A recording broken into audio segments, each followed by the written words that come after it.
Bien, que el Señor les bendiga. Retomamos hoy la carta o epístola del apóstol Pablo a los Gálatas. Nuestro hermano Martín recién le dio lectura a los versículos del capítulo 3, que justamente estamos terminando. Y tuvimos 2 domingos en los que tuvimos predicaciones temáticas, una con respecto al bautismo, porque hubo bautismos, la siguiente con el motivo de la Navidad. Entonces, a los efectos de que recordemos, por si nos hemos olvidado un poco, esto de la carta a los Gálatas que hemos estado viendo, vamos a hacer una pequeña introducción rápida, pero que creo que va a ser útil por si alguno está un poco olvidado.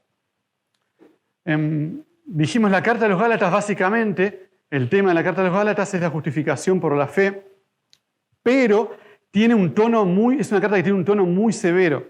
Alguien me preguntaba si era más dura que la carta a los Corintios, a pesar de todo lo que sabemos de la iglesia en Corintios, y sin embargo, sí, porque acá está en juego el Evangelio. El tono de la carta a los Gálatas es muy severo.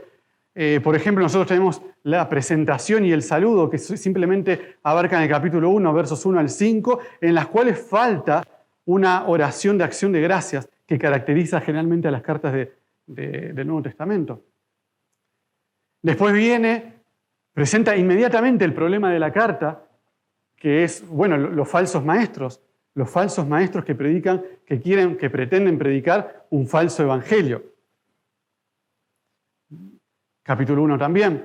Luego, de allí, vemos desde el capítulo 1 hasta el capítulo 2, versículos 14 aproximadamente, que Pablo defiende su apostolado, es atacado el apóstol, Es una táctica muy recurrente aún el día de hoy y a lo largo de toda la historia, cuando uno no puede contra un argumento, generalmente o se va contra el argumento o se va contra la persona que expone el argumento. En este caso van contra el apostolado de Pablo.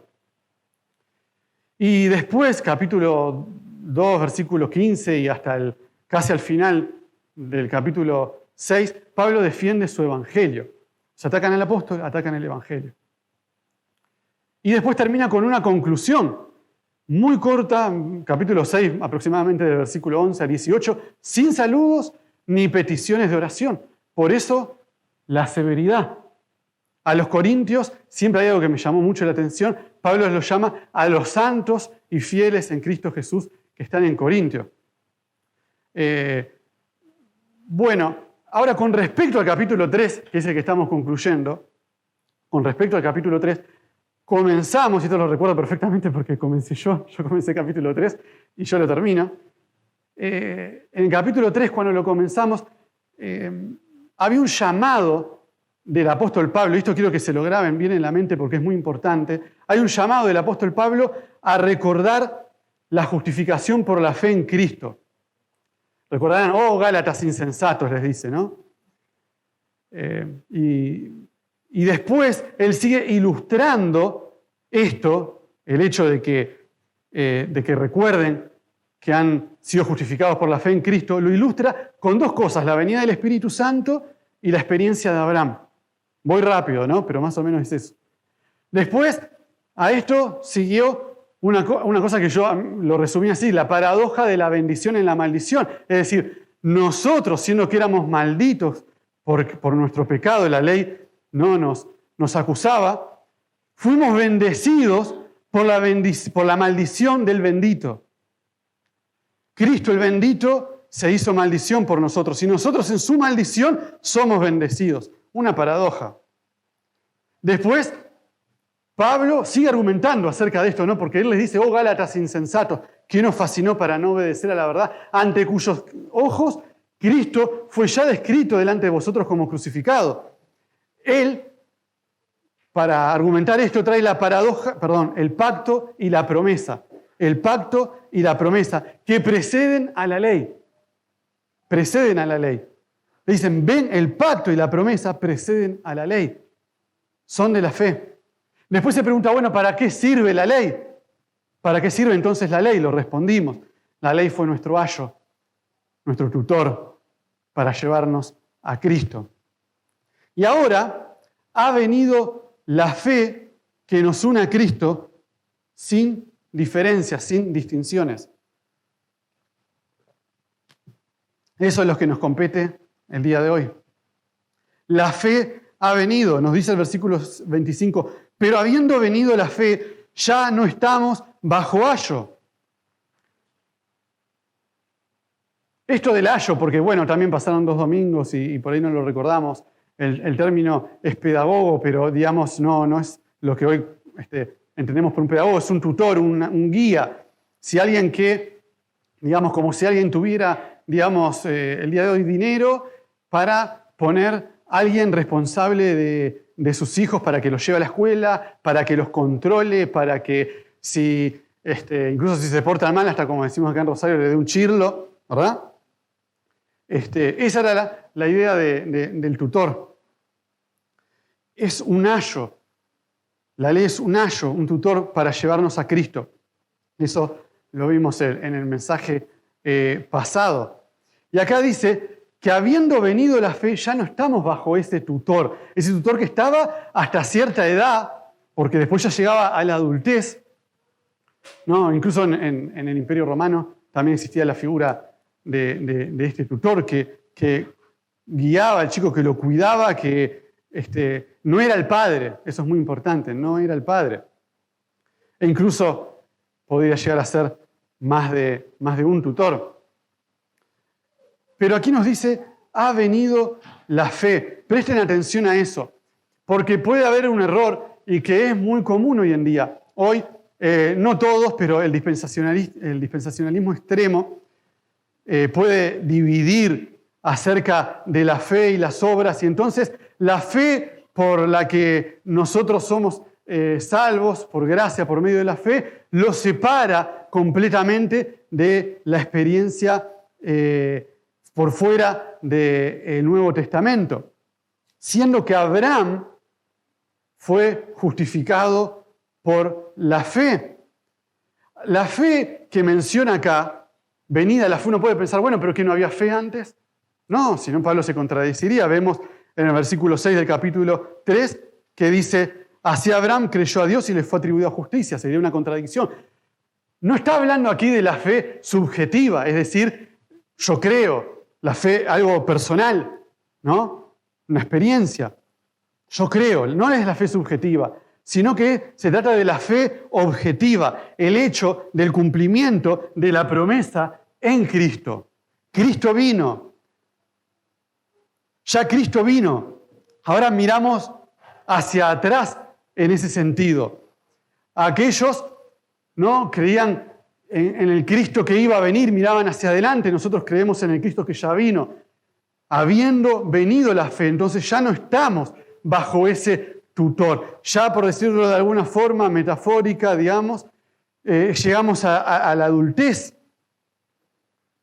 Cristo es el profeta, sacerdote y rey. Son los que comúnmente denominamos los oficios de Cristo. Cristo, ¿no?, como un profeta, ahora nos trae la palabra de Dios, ¿no? Como un profeta, por decirlo de alguna manera, sale por las calles gritando arrepiéntanse, arrepiéntanse y vuelvan a mí. Todo aquel que viene a mí no será condenado. Como un sacerdote, Cristo se ofreció a sí mismo. No como el sacerdote antiguo que tenía que ofrecer sacrificios por él mismo primero, el libro de Hebreos lo declara así, sino que también ofrecía sacrificios por él y por el pueblo. Él se ofrece a sí mismo por su pueblo, sin pecado. Él es sin pecado, el Cordero de Dios que quita el pecado del mundo. Y como un rey gobierna sobre nosotros, estamos bajo su estandarte, aquellos que hemos creído en Cristo como nuestro Salvador, y nos dirige hacia la patria celestial. Nos dirige hacia la patria celestial.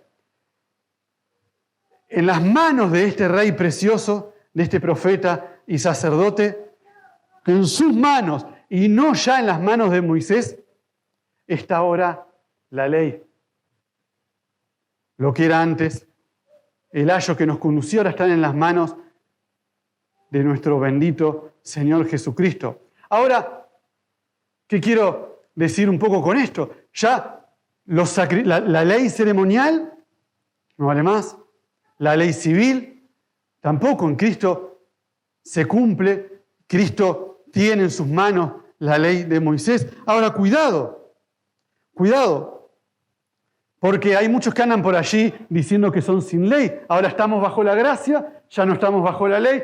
No necesitamos la ley. ¿Qué es eso de la ley? ¿No? Estamos bajo la única ley que rige es la del amor, ¿no? Y ese tipo de cosas, ¿verdad? Pero nosotros, cuidado, las normas morales de Dios nunca cambian. Las normas morales de Dios nunca cambian. El Nuevo Testamento las reitera con más firmeza.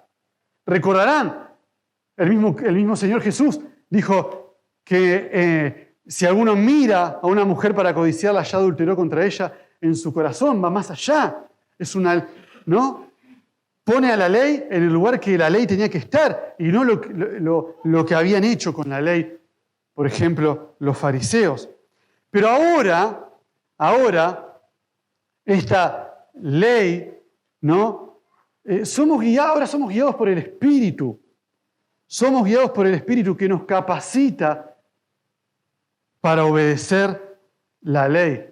Romanos 8:14, si alguno lo quiere buscar. Entonces, creyente, no vuelvas con tu pedagogo, con tu tutor. No es el mismo concepto de pedagogo que tenemos hoy.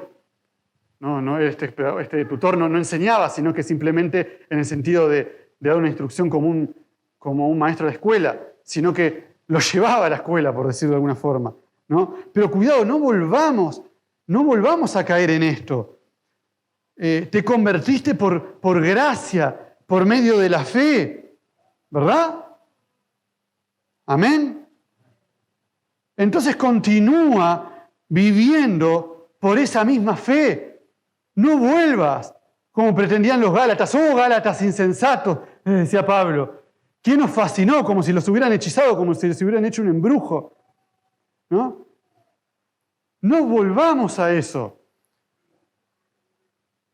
Pero, por otro lado, tampoco olvidemos la ley ni la rechacemos. La ley es santa, es buena, es justa y nos guía.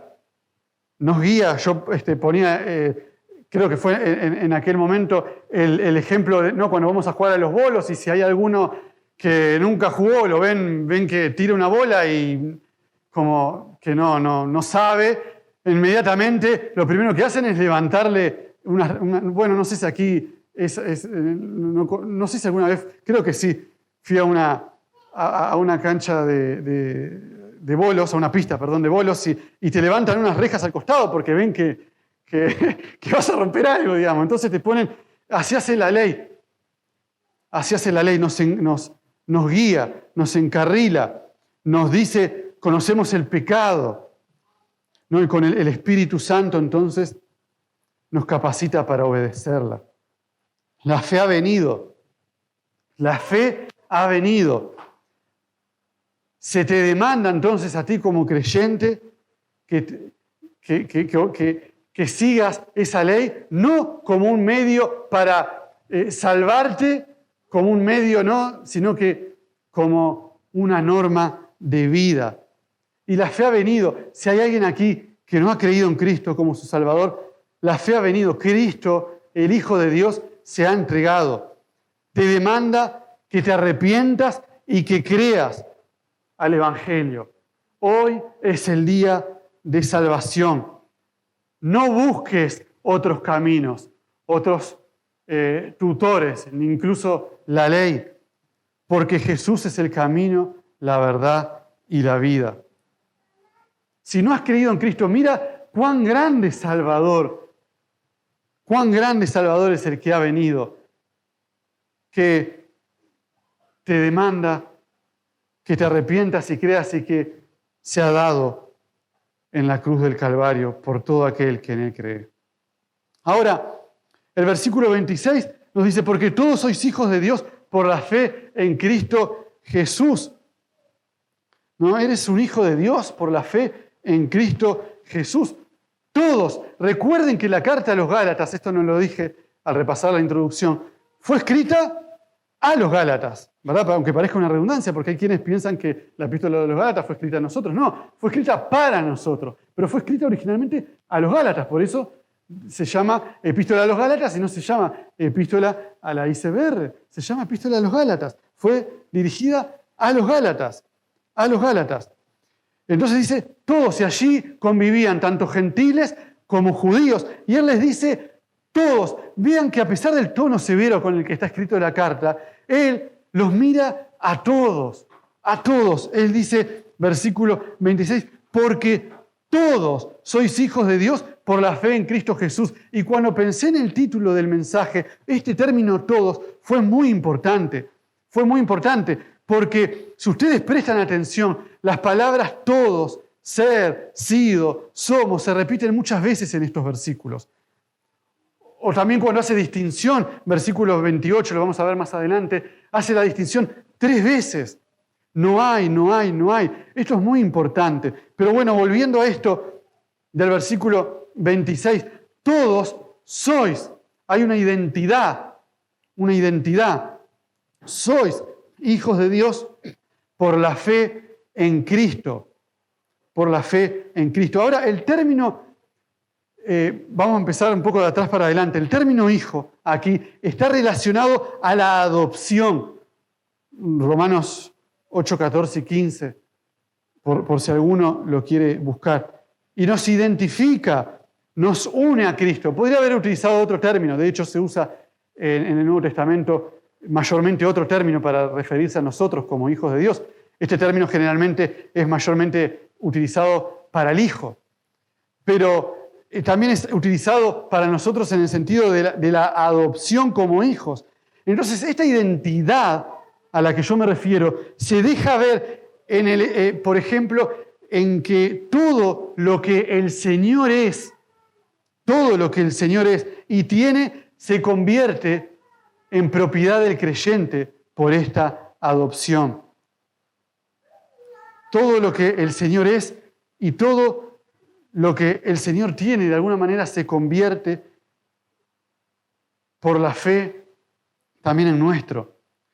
Aquí todos, cuando dice todos, se refiere a los creyentes de toda raza, de toda lengua, de toda nación, no a cada uno. Miren, para ponerles un ejemplo, si fuera esto sería un absurdo. Pensar que se refiere a todos y cada uno sería absurdo. De hecho, por ejemplo, si yo dijera, por ejemplo, que todos los de la ICBR son rubios y de ojos celestes, bastaría con que yo encontrara uno que no es ni rubio ni de ojos celestes para demostrar que efectivamente mi afirmación es falsa. Si Pablo acá se estuviera refiriendo a cada uno, ¿no? Bastaría con encontrar uno que no fuera un hijo de Dios por la fe en Cristo para demostrar que esa afirmación mía es falsa. Judas, por ejemplo, es llamado el hijo de perdición. Allí tiene un ejemplo, si usted lo quiere. Pero entonces, todos se refiere no a cada uno, sino a todo creyente de toda raza, de toda lengua, de toda tribu, de toda nación.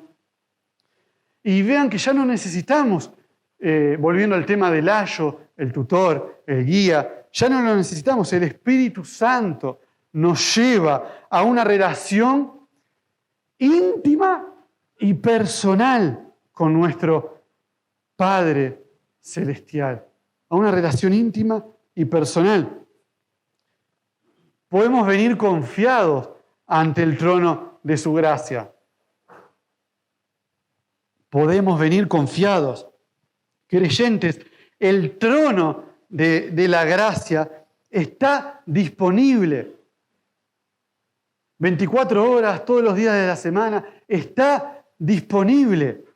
Pensar que, qué caro es a veces contratar, por ejemplo, un sistema de seguridad que esté 24/7 controlando la casa y nosotros estemos seguros. Bueno, Nosotros tenemos el trono de la gracia 24/7 y gratis, libre, por los méritos de Cristo. Pero no se confundan, el hecho de que sea gratis para nosotros no quiere decir que haya sido barato, le costó la vida al Hijo de Dios, le costó la vida. Ahora, fíjense esto, Esther, si ustedes van al libro de Esther, capítulo 4, cuando se tenía que acercar al rey, al patio del rey, ella sabía y tenía bien claro que si no era llamada por el rey,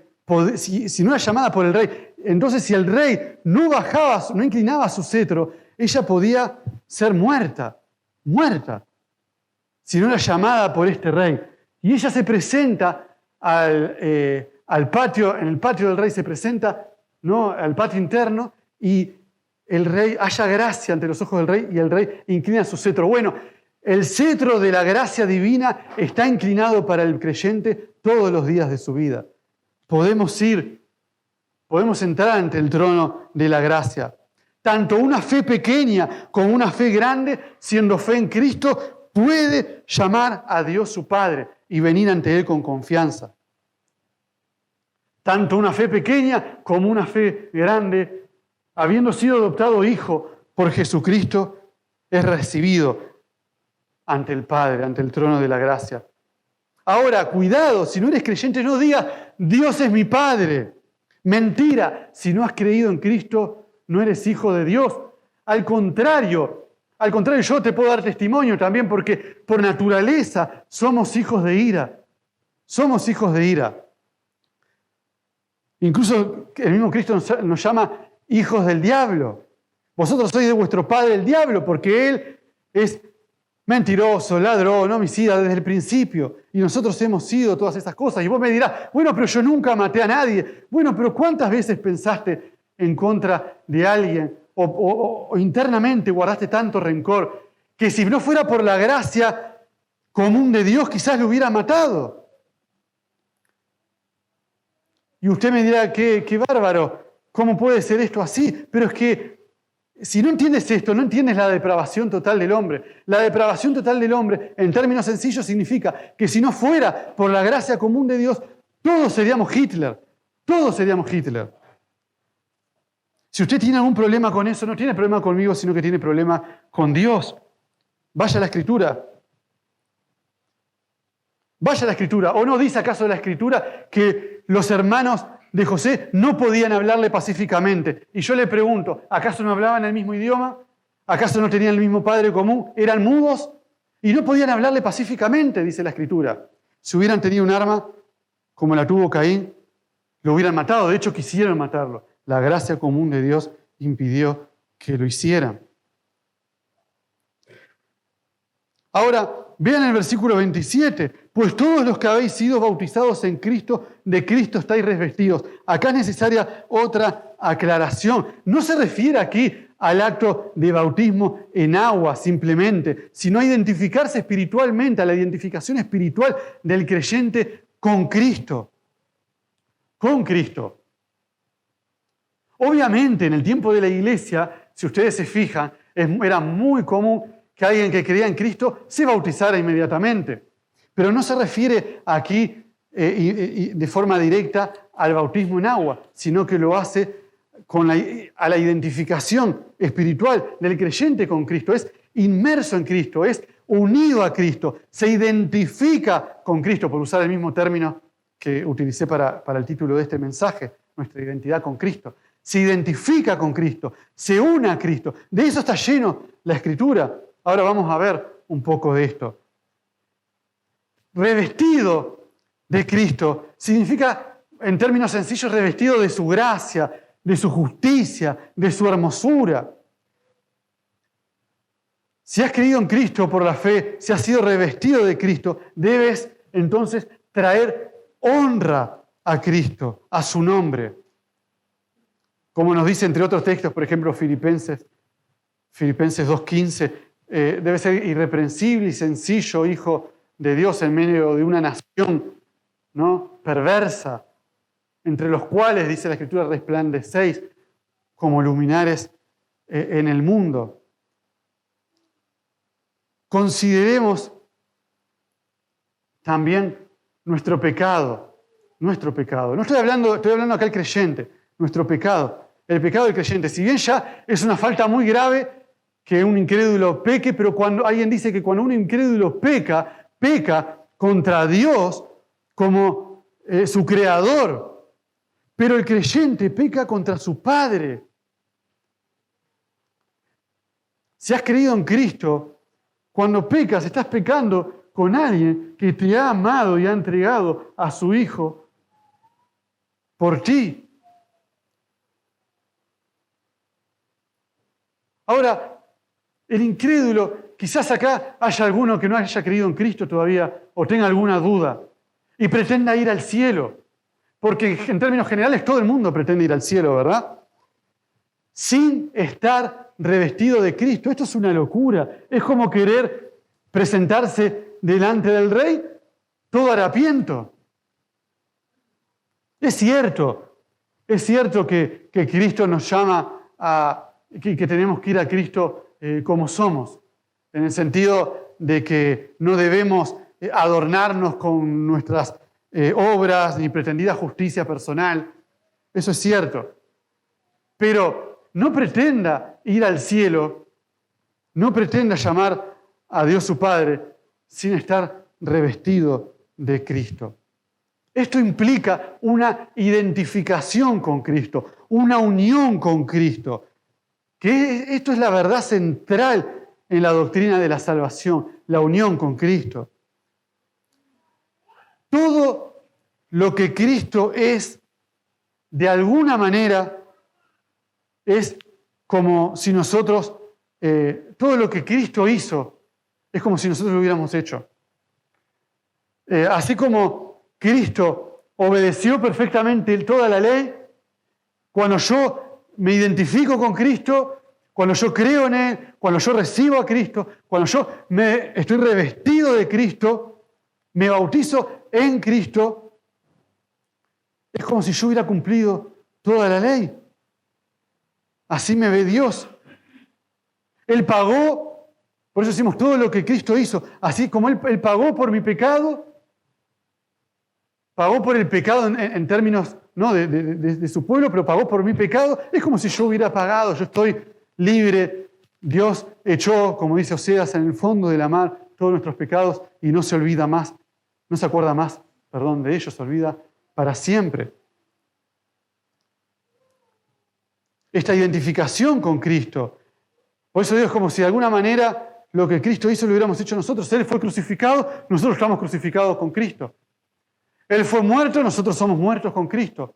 O no somos muertos con Cristo en el acto también del bautismo, lo recordamos, el simbolismo. Somos resucitados también con Cristo. Lo simbolizamos en el bautismo, en agua, pero nosotros esperamos la resurrección también, el cuerpo como Cristo. ¿O no le dijo eso en Hechos? ¿Qué veis arriba? Así como se fue al cielo, Él volverá, y así también nosotros iremos con Él, y nuestros cuerpos serán resucitados. ¿Ven? De alguna manera, en esta identificación con Cristo, todo lo que Cristo hizo, nosotros lo hacemos. Y todo lo que Cristo es, lo que Él es, de alguna manera, nosotros también lo somos. Y por eso creo que Pablo utilizó este término para referirse a nosotros como hijos. Un término que está vinculado con la adopción. Somos, de alguna forma, también como Cristo. Él está sentado a la diestra del Padre, nosotros también nos hemos sentado en los lugares celestiales con Cristo. Él heredó, ¿no? Y nosotros somos coherederos con Él, también lo vamos a ver más adelante. Él es el Hijo por excelencia, el Hijo unigénito, entiéndanme bien, como Él no hay otro, y nosotros somos hijos de Dios por la fe en Cristo. Él es la luz de luces, y nosotros somos llamados también a ser luz en el mundo.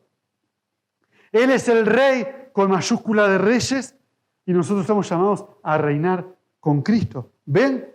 Todo lo que Él hizo, todo lo que Él es, de alguna forma nosotros, en nuestra identificación, en nuestra unión con Cristo, también lo somos. Todas, hermanos, todas las bendiciones necesarias para transformar una vida que antes estaba perdida, ¿no? Una vida perdida, todas las bendiciones de una vida que antes estaba perdida, ahora somos bendecidos, hermanos. Somos bendecidos, nos son otorgadas a los creyentes por medio de nuestra unión con Cristo. Todas las bendiciones necesarias para transformar una vida antes perdida nos son otorgadas a los creyentes, ¿sí? En Cristo. En Cristo, por medio de nuestra unión con Él, nuestra identificación con Él. Ahora, fíjense que nos une a Cristo sin diferencias. Nos identificamos a Cristo, en Cristo. Nuestra identidad en Cristo es sin diferencias, es sin diferencias. Versículo 28 también dice, no hay judío ni griego, no hay siervo ni libre, no hay varón ni hembra, porque todos vosotros sois uno en Cristo Jesús. ¿Lo ven? Se resalta, hermanos, la idea de nuestra unión, de nuestra identidad con Cristo, de vuelta. Las únicas diferencias que se han borrado son en cuanto a la salvación, en cuanto a la justificación, a nuestro lugar en Cristo. No a los demás aspectos a los demás aspectos personales, sean tanto de naturaleza, por ejemplo, el sexo, la raza. No, esos no se han borrado. Como sociales, si somos esclavos. Bueno, hoy por hoy no hay esclavitud, pero si somos, en fin, empleados, por ejemplo. Si somos esposos, esposas. Tampoco las espirituales. Por ejemplo, los dones, las diferencias, esas no. Sino nuestro lugar en Cristo. En cuanto a la salvación, en cuanto a la justificación. Por ejemplo, podemos leer, ¿no? Primera de Pedro, el capítulo 3, versículo 7, nos dice, igualmente vosotros, maridos, habitad con ellas con entendimiento. Igual vosotros, maridos, ¿ven ahí la igualdad? Igual vosotros, maridos, habitad con ellas con entendimiento, dando honor a la mujer como a vaso más frágil. ¿Ven ahí la diferencia? Como a vaso más frágil, hay una diferencia. Y como a coherederas de la gracia de la vida. ¿Ven ahí la igualdad? Coherederas de la gracia de la vida, pero son vaso más frágil. Ahí está la diferencia. La diferencia radica en lo social, en nuestra naturaleza propia, ¿no? Carnal me refiero, de raza, de etnia, pero no en cuanto a nuestra posición en Cristo.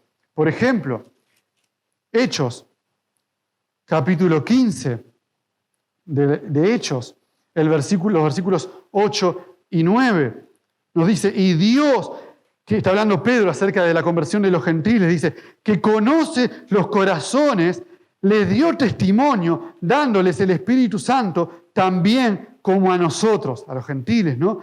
Y ninguna diferencia hizo entre nosotros y ellos, purificando por la fe sus corazones. ¿Lo ven? No hizo ninguna diferencia. Nuestra unión con Cristo por la fe sin diferencias, no hace diferencias. Ahora, ¿será que nosotros hacemos diferencia? ¿Será que nosotros, incluso al predicar, estoy hablando de mi predisposición a predicar el Evangelio a otros? Yo noto, porque también lo noto en mí, que muchas veces somos dados a predicar el Evangelio y somos dados a predicar muchas veces el Evangelio a aquellos que muestran cierta predisposición por el Evangelio. Pero recuerden que un gran Salvador salva grandes pecadores. A veces somos dados a predicar el Evangelio a personas que son más, por ahí, aceptas a escucharnos. Y somos menos predispuestos a predicar el Evangelio a aquel que más rechazo tiene hacia el Evangelio. Pero cuanto más grande es el hablador, más grande también es el vacío que siente adentro. Recuerden eso. El Evangelio no hace diferencias, porque Dios no hace diferencias. Entonces, si hay aquí alguien hoy que no ha creído en Cristo como su Salvador, venga tal cual es a Cristo. Hoy es el día de salvación, porque el Evangelio, que es el Evangelio glorioso del Dios bendito, como lo llama Pablo, no hace diferencias y por tanto el autor del Evangelio tampoco las hace. Tampoco las hace. El Evangelio es tremendamente inclusivo, si me lo permiten. Es tremendamente inclusivo. Tremendamente inclusivo. De toda raza, de todo pueblo, de toda tribu, de toda nación, son llamados los pecadores a venir. Y todo aquel que viene al Hijo es recibido. Es recibido. Todo aquel que a Él viene no es rechazado. Entonces ven. El Evangelio no hace diferencia. Los que somos de Cristo, fíjense en versículo 29, y si vosotros sois de Cristo, otra vez ven, son la identificación con Cristo, nuestra unión con Cristo. Si vosotros sois de Cristo, ciertamente descendencia de Abraham sois. Esta conclusión o cierre del capítulo, si se quiere, aunque la Biblia originalmente no está escrita en capítulo, pero de la idea que comenzó en el versículo 1, allá cuando les dice, oh Gálatas insensatos, y les trata de hacer ver que el Evangelio es extremadamente inclusivo y que tiene que ver con la fe y que no tiene que ver con la ley en términos de salvación por la ley, no es que la ley sea mala. Es natural que termine así. Si vosotros sois de Cristo, si vosotros os habéis identificado con Cristo, si vosotros habéis creído en Cristo y de Cristo estáis revestidos, ciertamente son la descendencia de Abraham. Ya no solo porque tienen la fe de Abraham, como comenzó diciendo, ya no solo porque el pacto y la promesa dadas a Abraham también son de ustedes, sino que incluso como consecuencia de eso, la herencia es de ustedes. Y esto tiene que ver con Cristo, claramente. Los que somos de Cristo somos herederos por Cristo. Somos herederos por Él. Cristo es la promesa. La tierra prometida es Cristo. Soy de Cristo, no por creación, no por profesión de fe, ¿no? Por decir, por levantar la mano, sino por posesión. Como también dice un himno, no sé si lo cantamos, pero dice, mío es Cristo, ahora soy de Cristo. Por posesión. La fe en Cristo es poseer a Cristo, es tener a Cristo. No es meramente creer como quien cree cualquier cosa, es poseer a Cristo. Y entonces, ¿no? Herederos de Dios y coherederos con Cristo, nos enseña Romanos 8:17. Es natural que termine así la idea el apóstol. La herencia de Cristo, hermanos, pertenece a todos y cada uno de los santificados. Hechos 20:32, así lo enseña. La promesa de recibir como herencia a Dios mismo es para todos. Esa es la herencia. A Dios mismo. Él es la promesa. Así lo revela el Salmo 16:5. Dice, Jehová es la porción de mi herencia y de mi copa. Salmos 16:5. Ahora, ¿andas como un heredero de la promesa?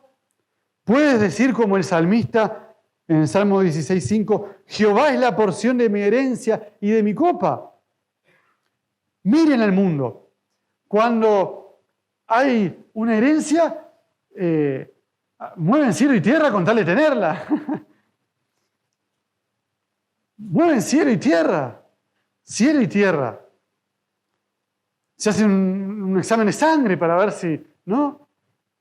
Y donde dé mal se hacen otro. Y nosotros no hemos sido salvados por la sangre de Cristo. No hemos sido redimidos. El precio, la sangre del Hijo de Dios. La sangre del Hijo de Dios, espiritualmente hablando, corre por las venas de todo aquel que está unido a Cristo, porque está unido a la vid. La savia es la misma. Ahora, glorificas a Dios que te ha dado parte y suerte en esta herencia por Cristo, siendo que eras enemigo de Él. ¿Lo glorificas? Ahora, la herencia es para los hijos. Ustedes me dirán, y sí, es obvio, pero quizás haya alguno aquí que no ha creído en Cristo como su Salvador y pretende los beneficios del cielo, pero no ama al dador de esos beneficios. Como decíamos, todos quieren ir al cielo, pero no aman al Dios del cielo. Rechazan su palabra, quieren ir al cielo, como decía alguno, pero no quieren que Dios esté allí en su trono. Ahora piensa, si no has creído en Cristo como tu Salvador, lo absurdo de reclamar una herencia que no te pertenece. Imagínense, ahí están ahí frente al escribano, quien sea, ¿no? Y cae, permítanme la expresión, un Don Juan de los Palotes reclamando que tiene parte y suerte en esa repartición y no lo conoce nadie. No solo que no lo conoce nadie, sino que nada tiene que ver. La savia de la vid no corre por sus venas, no tiene parte ni suerte. Y de continuar así, vas a ser arrojado y se quema, dice la Escritura, como mal pámpano. Arde. Cuidado, horrenda cosa es caer en las manos del Dios vivo. Horrenda cosa es caer en las manos del Dios vivo. Entonces, como conclusión, para terminar este mensaje, hemos visto otro argumento más dentro de lo que Pablo expone en este capítulo 3 contra la insensatez de los Gálatas. A saber que estamos unidos a Cristo por la fe, que esa fe por la que estamos unidos nos reviste de Cristo, nos hace herederos, y esa herencia por la fe es la herencia de la promesa hecha a Abraham, que es Cristo, que es Dios mismo, y que le pertenece a todo aquel que en Él cree por la fe, sin diferencia, sin diferencia. Que el Señor les bendiga. Amén.